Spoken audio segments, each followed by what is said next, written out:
Hi friends, நான் உங்களை விஜயபரணி. இன்னைக்கு நம்ம பார்க்க போகிற காணொளி இன்னைக்கு தியேட்டர் ரிலீஸாக இருக்கும் திரைப்படம் வித் லவ் படத்தின் திரைவிமர்சனம். இந்த திரைப்படம் ஒரு பக்கத்தில் ஆட்டோகிராஃப் மாதிரி இருக்கா, இன்னொரு பக்கம் 96 மாதிரி இருக்கா. இந்த திரைப்படத்துக்கு இப்படி ஒரு பில்டப் தேவையா? அப்படின்னா இந்த திரைப்படத்துக்கு பில்டப் பண்ணாங்க. வீடியோ மறக்காம முழுசா ஸ்கிப் பண்ணாம பாருங்க.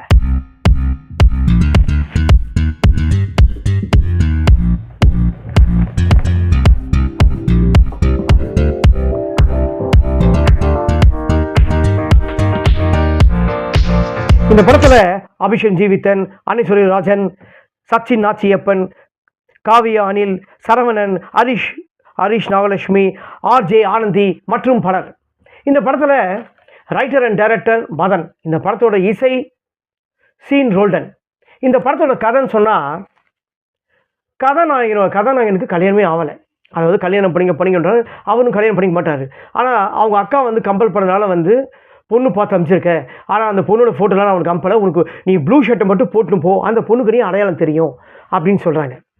அவரும் ப்ளூ ஷர்ட்டை போட்டு அடையாளம் போகிறாரு. ஆனால் திடீர்னு எதிர்பார்க்காம பார்த்தீங்கன்னா வேற ஒருத்தர் வந்துடுறாரு. அது ஒரு ரீசன்ட் விட்டுருங்க. ஆனால் கதாநாயகி அங்கே வராங்க. கதாநாயகி வந்த உடனே, உங்கள் அக்கா என்னை பற்றி எதுவும் சொல்லலையா, என் ஃபோட்டோ சொல்லலையா அப்படின்னு சொல்லி பேசுகிறாங்க.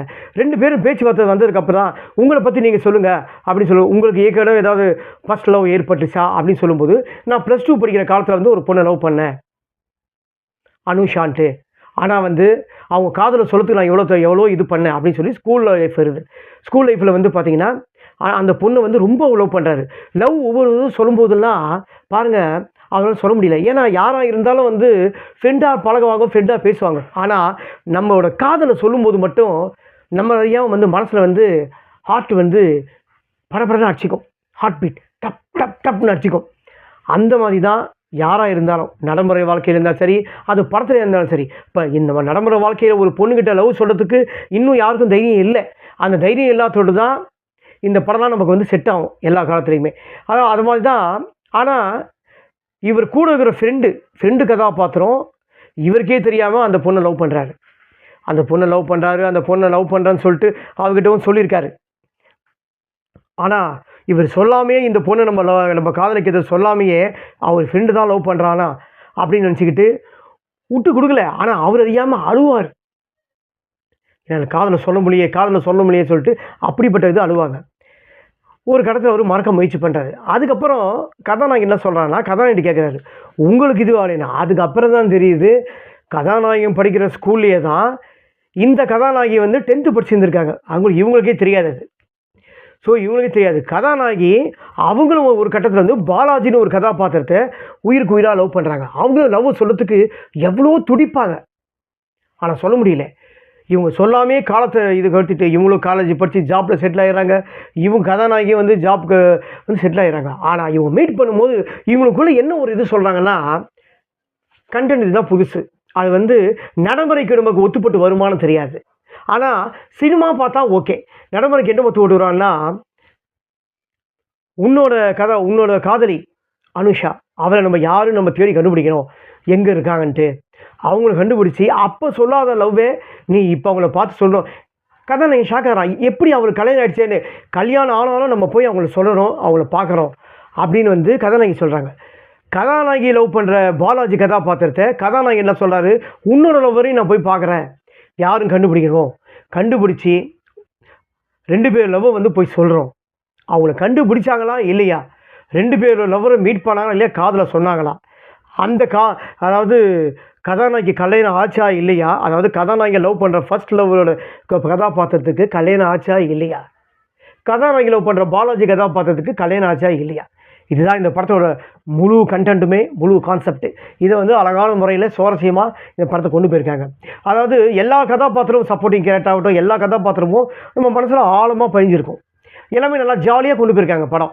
எந்த இடத்துலையுமே ஒரு போர் அடிக்காத அளவுக்கு ஹாப்பியாக நல்லா ஜாலியாக போகுது இந்த படம். சாங்ஸ் எல்லாம் ரொம்ப சூப்பராக இருக்குது. பேக்வேர்டு பிஜிஎம் எல்லாமே நல்லா இருக்குது. இந்த படத்தில் சரவணன் ப்ரொஃபஸர் கேரக்டர். சரவணன் ரொம்ப அழகாக நல்லா பண்ணிப்பார். சரவணன் ஒரு கதாபாத்திரத்தில் திடீர்னு ஏன்னு தெரியாமையே, காரணம் தெரியாமையே தப்பாக சரவணன் கதாபாத்திரத்தை புரிஞ்சுக்கிட்டு கதாநாயகன் ஒரு அடி டப்புன்னு அடிச்சுட்டு போயிடுவான். அப்போ தான் கதாநாயகி சொல்லுவாங்க, யார் என்ன எது விசாரிச்சுட்டு அது தப்போ சரியா, அந்த இடத்துல உண்மையில் என்ன நடந்தது தெரியாமையே நம்ம யாரும் ஒருத்தரை வந்து அடிக்கக்கூடாது.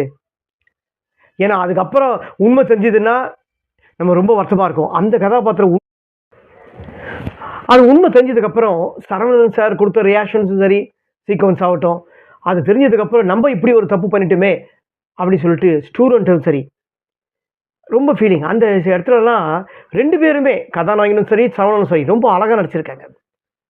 ரொம்ப நல்லா இருக்கு. அந்த மாதிரி அந்த மாதிரி நான் சில சீன்ஸுங்க, டயலாக்ஸுங்கெல்லாம் வந்து இந்த மாதிரி சீக்வன்ஸ்லாம் இந்த படத்தில் நல்லாவே இருக்கு. வித் லவ் புதுமையான திரைப்படமா இந்த படத்துக்கு சௌந்தர்யா ரஜினிகாந்த் அவர்கள் இப்படி ஒரு பிண்டப்பா கொடுத்தாங்களா? சௌந்தர்யா ரஜினிகாந்த் இப்படி ஒரு பிண்டப்பா தேவையில்லை. அதாவது யாரும் எதிர்பார்க்காம இந்த திரைப்படத்தை போய் நம்ம பார்த்தா ஒரு படம் வந்து பார்க்கறதுக்கு நல்லா இருக்குமா தெரியும். பில்டப் பண்ணுற அளவுக்கு இந்த படம் இருந்ததா இல்லையான்னு கேட்டால் இல்லை.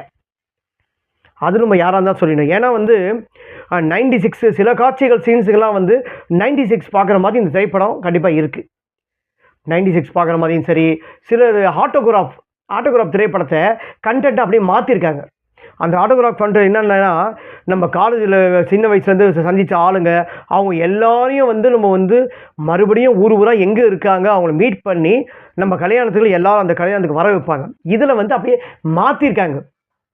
கண்டென்ட்டை மாற்றி இப்போ இருக்க 2K கிட்ஸ் ஆடியன்ஸுக்கு வந்து நம்ம புதுசாக ஸ்க்ரீனில் ப்ரெசென்ட் பண்ணணும் அப்படின்னு சொல்லிட்டு ஸ்க்ரீன் ப்ளே வந்து ரொம்ப அழகாக புதுசாக கொடுத்துருக்காங்க. ரொம்ப நல்லா இருக்குது. அதாவது இவருக்கு எனக்கு தெரிஞ்சு கதாநாயகன் இனிமேல் டைரக்ஷன் பண்ண வேணாம், நடிகராகவே போயிட்டு ரொம்ப அழகாக நல்லா நடிச்சிருக்காரு. ரொம்ப நல்லா பிரமாதமாக நடிச்சிருக்காரு அவர் நடிப்பில். அதே மாதிரி கதாநாயகி ஆல்ரெடி தனியாக ஒரு 2-3 படம் 4-5 படம் நம்ம மலையாள படத்தில் பார்த்துருப்போம். ஸோ அவங்க வந்து ஒரு எக்ஸ்பீரியன்ஸ் உள்ள ஆர்டிஸ்ட் தான். ஸோ வந்து கதாநாயகனுக்கு தான் முதல் படம், கதாநாயகிக்கு முதல் படம் இல்லை. ரொம்ப அழகாக பண்ணியிருக்காங்க. இந்த திரைப்படம் வந்து நம்ம 2K கிட்ஸுக்கு செட் ஆகுமா, 90s செட் ஆகுமா, 80s ஆளுங்களுக்கு செட் ஆகுமா அப்படிலாம் கேட்கக்கூடாது. எல்லா ஆடியும் செட் ஆகும். ஏன்னா எல்லா ஆடியன்ஸுக்கும் ஏன் செட் ஆகும்னு சொல்கிறேன்னா, எல்லாரும் யாராக இருந்தாலும் ஒரு 60 வயசு ஆளாக இருந்தால் கூட இந்த திரைப்படம் பிடிக்கும். 60 வயசு உள்ள ஆளும் கண்டிப்பாக சின்ன வயசில் கல்லூரி நாட்களில் கண்டிப்பாக லவ் பண்ணியிருப்பார். ஃபஸ்ட்டு லவ் கண்டிப்பாக இருந்திருக்கும். அந்த லவ் சொல்கிறதுக்கு தயங்கியிருப்பார். அந்த லவ் நமக்கு ஃபைலும் ஆயிருக்கும். எந்த ஒரு காதலும் வந்து முதல்ல ஏற்படுற காதல் நம்ம மனசில் ஆழமாக வந்து பதிஞ்சிருக்கும், புல்லாக மாறி. அது என்றைக்கும் அழியாது. அந்த மாதிரி இந்த திரைப்படத்தில் ரொம்ப அழகாக காட்டியிருக்காங்க. ஸோ இந்த திரைப்படம் இன்னி ரிலீஸாக இருக்கும் திரைப்படம் with love. Direction Madan, writer and director Madan ரொம்ப அழகாக பண்ணியிருக்காரு. அதாவது எல்லா ஆடியன்ஸுக்கும் இந்த திரைப்படத்தை பழைய மெமரிஸை ஞாபகப்படுத்துது. ஒன் டைம் வாட்ச் வெல்.